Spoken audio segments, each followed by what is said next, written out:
I already mentioned, as we talked about, I guess briefly, that about the computing devices. Just because computing devices are defined as supplies, you still have to manage or track those devices in some way because of their tendency to disappear. And your reason for doing that is an internal control requirement, not an equipment requirement. For the equipment that you purchase, a couple of things to keep in mind. The equipment rules are largely the same, which basically means you need to inventory your equipment. You need to make sure that you safeguard that equipment. You want to make sure that it's used for an authorized purpose, so you want to make sure that your equipment is being used for your Perkins funds or your Perkins program. If your equipment is stolen or damaged or lost in some way, what's the responsibility? Anyone know? It's actually, so insurance is one answer. The answer is you need to have a policy or procedure in place to deal with lost, stolen, or damaged equipment. Again, with the procedures, right? I just never stop with them. Typically, it has to involve an investigation of some kind.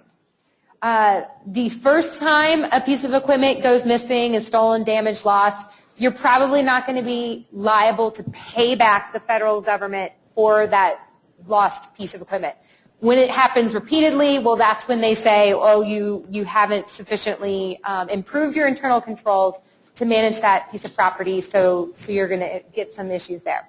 So on supplies that are less than what it costs to pay the, what do you call that, on insurance, you have to pay the deductible, and oftentimes you hear, well, the deductible is so much higher than the cost of the good.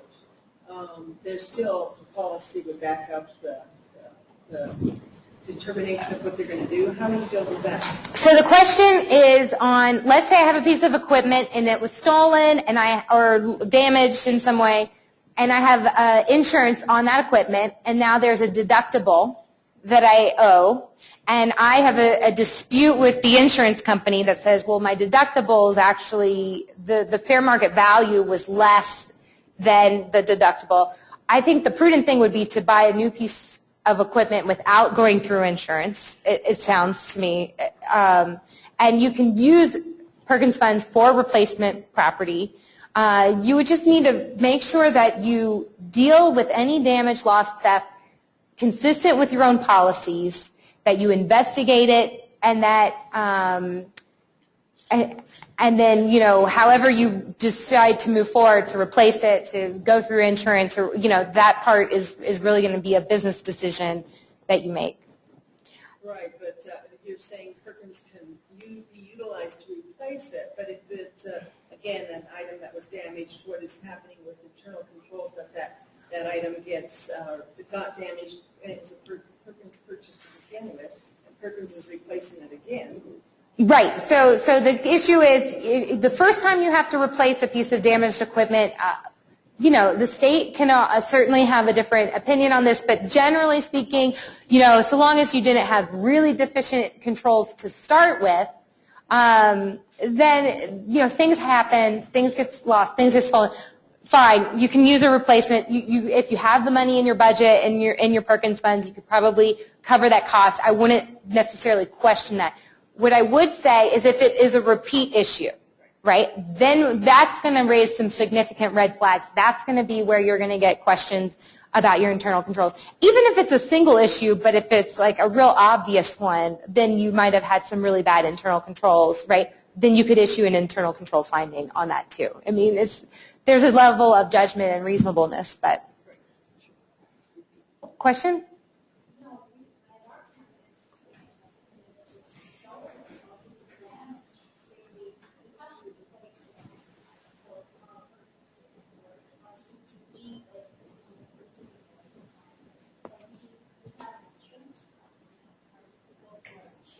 Right. Yeah, and so just to repeat, you know, at that institution, they do replacement and repairs to Perkins purchased equipment with their non-federal dollars and as part of their policy and often go through insurance. And that's a great policy. I mean, obviously, there's nothing wrong with doing it that way. So a couple of things to highlight. One thing that comes up quite a bit is the language in the regulation on equipment says that you may share the use of your equipment with other federal programs so long as it does not interfere with the initial intended purpose. And everyone reads that language and they say, yes, right? I got it. I purchased a computer lab, right? And I use it for my Perkins program from 4 to 6 p.m., but I can use it for other programs from 8 a.m. to 3 because it doesn't interfere. What do you think? I'm getting a lot of yeses. I will tell you, unfortunately, here I come again with the bad news.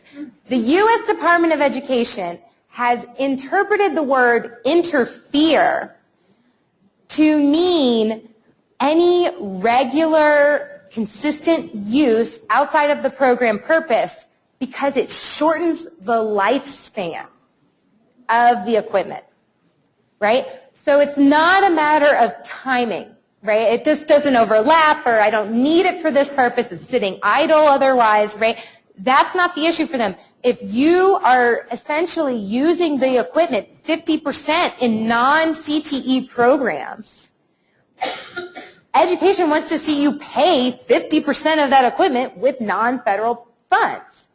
They don't want you to say, well, I purchased it 100% with Perkins. I only needed it, though, for this part of the day, and otherwise, it says I can share my use, right? It says so specifically, as long as it doesn't interfere.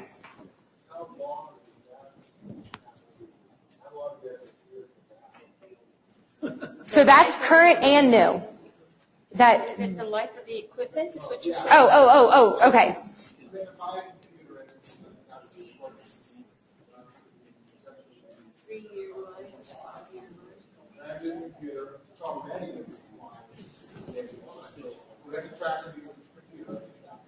Right. So now, when does this stop?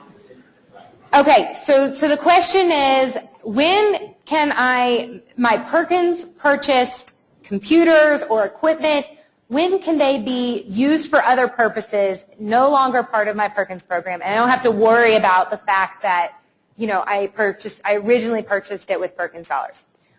You have to maintain use in the Perkins program as long as it's still needed. So you can't simply say, I have this computer lab and I purchased these computers for Perkins programs, right? I'm using them, they're functional, they're working in my program, but I have new Perkins money, I don't have non-federal money. Why don't I just buy some new computers for my Perkins program? I'll put these old computers into my non-federal programs, right? The problem you're going to run into there is that you haven't used out that useful life. Now, there could be a valid reason to do so, right? That I have an IT group and the software changes and the computers don't support that software and I need new computers, and now I have a useful, that makes a lot of sense. I now no longer need those original purchase computers for CTE because of this change in curriculum, change in program. They're really not useful anymore in the original purpose. At that point, you can use them for other purposes. There's a set of priorities. You want to start off looking for other Perkins CTE programs. Then you want to look for other federal education programs that they can be used in. Then you want to look at any federal program. So if there's a labor program that you guys operate, you want to look to see if it can be used there. And then last, at the very bottom of your totem pole, can you look to non-federal programs? But as long as there continues to be a potential use for that equipment or supplies in the program, you have to continue in that thing. So that was my second question. Sure. Third question is, so you met that criteria, and then it's put into a non-federal program. And 6 months down the road, somebody says, I needed that. A CTE person says, I wanted that. So, Is that then say, at any given time, if the need then emerges, does it have to go back to federal program, so to speak? I know what that's. So So just, did everyone on this side of the